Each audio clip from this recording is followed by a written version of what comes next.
All right, our anchor text is Sarah, Plain and Tall. This is one of my favorite stories. I remember reading this as a student. Our target skill is story structure. As you read Sarah, Plain and Tall, you're going to note details about the characters, setting, and plot. You can record text evidence to help you describe how the actions of a character can affect events within the story. So you'll see that graphic organizer there.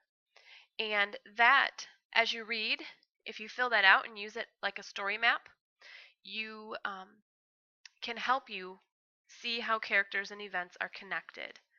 Um, a story has the characters, the setting, and the plot, and the characters are the people and the animals in the story.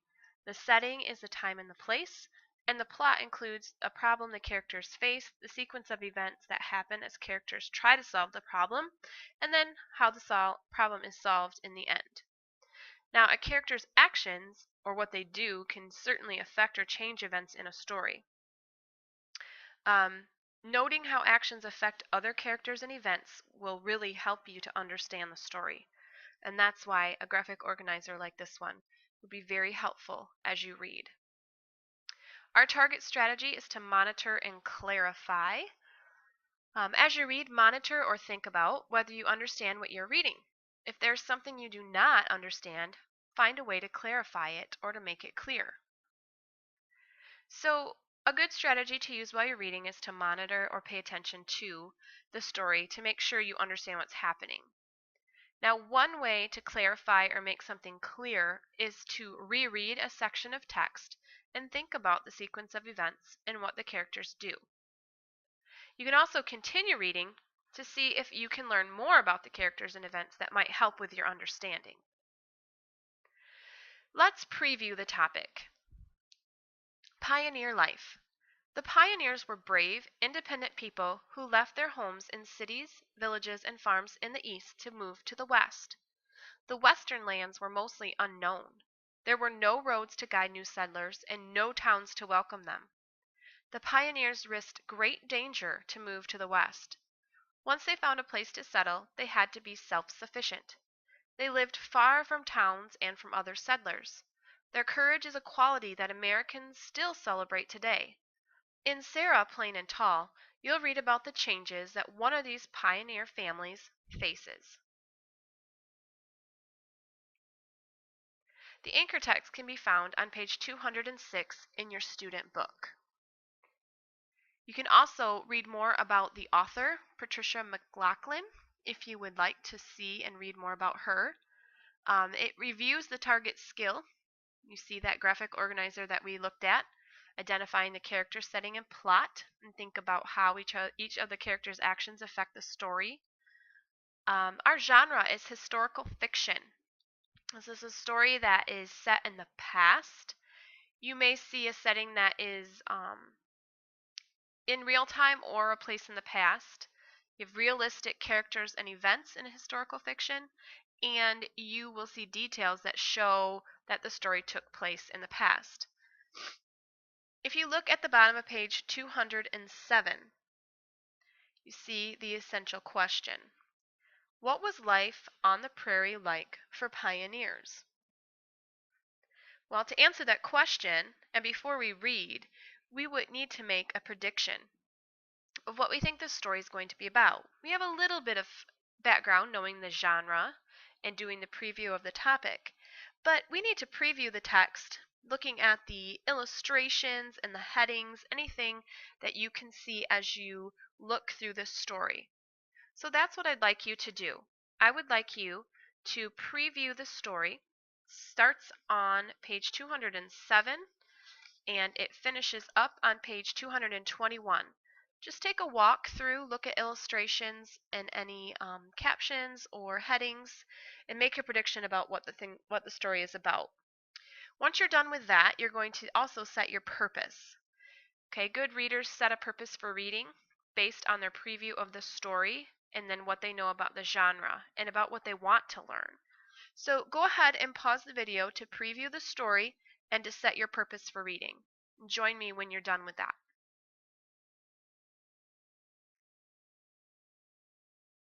Now, if I were to set a purpose for reading Sarah Plain and Tall, I know that this selection is historical fiction, and I wonder what life was like on a farm during pioneer times. I also wonder who's Sarah? I'm going to read to find out who the characters are and what they do. What is your purpose for reading this text? Now pause the video and read this entire text on your own, page 207 through 221, and come back to the video when you are done.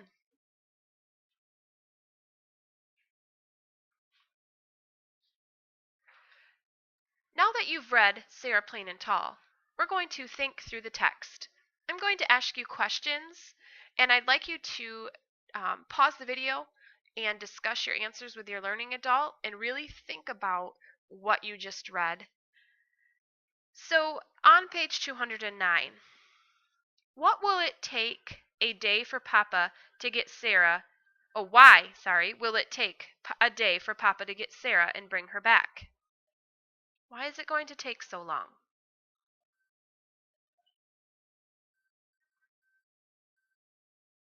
How do the illustrations on pages 210 and 211 help you to understand the setting and story details?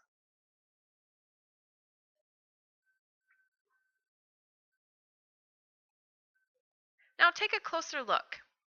How does Anna feel about Sarah's arrival? How does Caleb feel? And how do you know?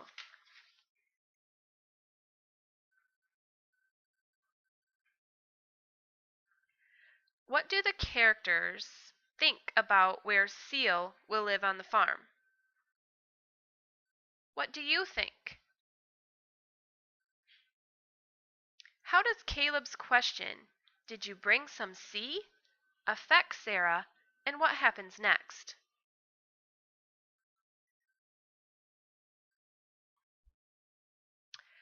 What causes Anna to wish that they had a sea of their own? Analyze the text. Story structure. What actions led to Sarah's arrival on the prairie?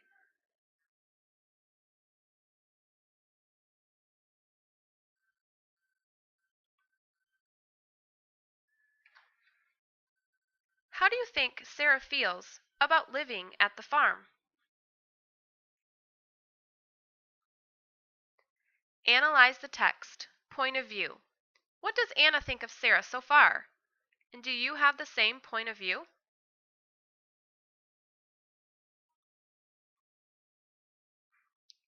Why does Caleb smile at the flower's name? How does the illustration on page 219 help you to understand the mood around the dinner table? What does Sarah say that tells you she still thinks of herself as living in Maine?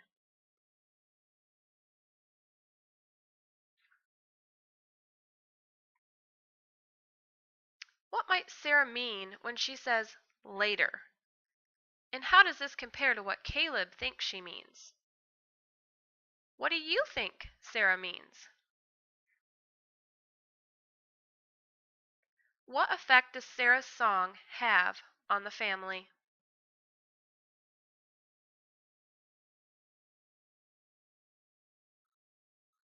Turn to page 222.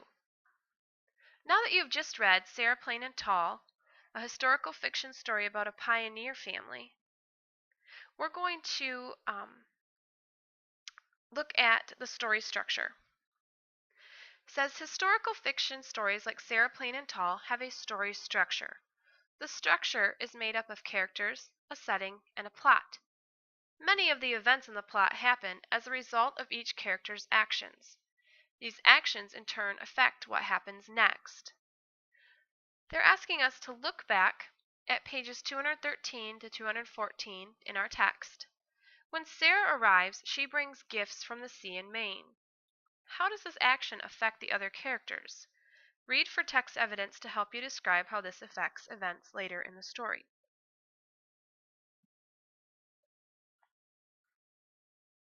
Well, these events take place on the Whittings Prairie Farm. So that's the setting. The setting is the prairie farm. The characters are brother, sister Anna, and their father Papa, and then Sarah, who's just arrived from Maine.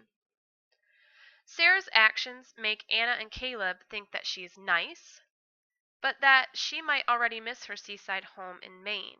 So under plot, I would write, Sarah misses Maine and the sea. The point of view is the author's message for the reader and can be delivered through the actions, thoughts, words, and feelings of the story's narrator or characters. In fiction stories, authors may use the point of view of the narrator or characters to focus the reader's attention on an important idea, opinion, or feeling from the story. Readers often have their own point of view about what happens in a story too. As a reader, you should decide if you agree with the narrator or character, or if you have a completely different opinion. You may often have your own point of view about the events and characters in a story. Sometimes your point of view might be the same, and other times it will be different. You will be rereading this text later on in the week. Now it's your turn. Page 224 in your student book. We're going to return to the essential question. We're going to have a lot of discussion with your learning adult on page 224. And then we're going to write a response. All right, so you are going to review the story with your learning adult and prepare to discuss what was life on the prairie like for pioneers. Use text evidence from the story to support your ideas. Once you're done talking about that, you're going to continue with the classroom conversation. Sarah says the land rolls a little like the sea. What do you think she means, and what do you imagine? For what reasons do you think Sarah would stay for after a month's visit, and for what reasons might she leave? And then explain why Anna wishes her family had a sea of their own. Pause the video and have a conversation about these questions, and then come back to the video when you're done. On page 225, it's time for you to write about reading and respond to what you have read today. Do you think that Sarah stays? You're going to write a paragraph that tells what you think happens. Use text evidence from the story to support your answer and include a conclusion to sum up your opinion. Our writing tip is, as you write, pay close attention to verb tenses. We're writing mostly about what you think happens to Anna and her family in the future. So make sure you're not using ed if you're talking about the present. All right? So you're going to work on that. You can write your response on a lined sheet of paper or in your composition notebook. And I will see you in the next video.